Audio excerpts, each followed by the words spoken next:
Goa Organics వారి skin care, hair care, wellness products కోసం AP, తెలంగాణలో డిస్ట్రిబ్యూటర్లు కావాలను వివరాలకు స్క్రీన్ పైన ఉన్న నెంబర్ కి కాల్ చేయండి. హైదరాబాద్ లో దారుణం, విచక్షణ రహితంగా మూకుమ్మడి దాడి. కుటుంబంతో నివసిస్తున్న ఇళ్ల మధ్యలో ఇలాంటి ఘటనను అస్సలు ఊహించలే. మనం ఎక్కడున్నాం అనే అనుమానం కలగక మానదు. ఈ సంఘటనకు సంబంధించి తప్పు ఎవరిదో మనం నిర్ధారించలేం.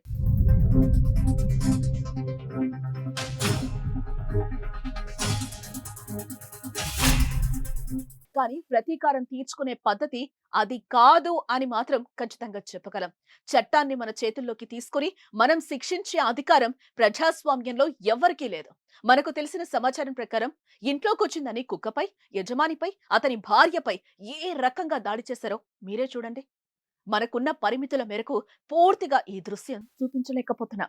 ఇది మధురానగర్, రహమత్ నగర్ లో ఉండే శ్రీనాథ్ పెంపుడు కుక్క ఎదురింట్లో ఉండే ధనుంజయ్ ఇంట్లోకి వెళ్ళింది. దీంతో ఇద్దరి మధ్య గొడవ మొదలైంది. అదును చూసి ధనుంజయ్ తన ఇద్దరు స్నేహితులతో కలిసి శ్రీనాథ్ భార్యపై, పెంపుడు కుక్కపై కర్రలతో దాడి చేసి కొట్టారు.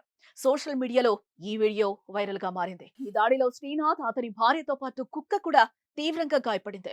ప్రస్తుతం వారి ఆసుపత్రిలో చికిత్స పొందుతూ ఉండగా శ్రీనాథ్ పరిస్థితి విషమంగా ఉన్నట్లుగా తెలుస్తోంది. ఘటనపై కేసు నమోదు చేసుకున్న పోలీసులు విచారణ చేపట్టారు.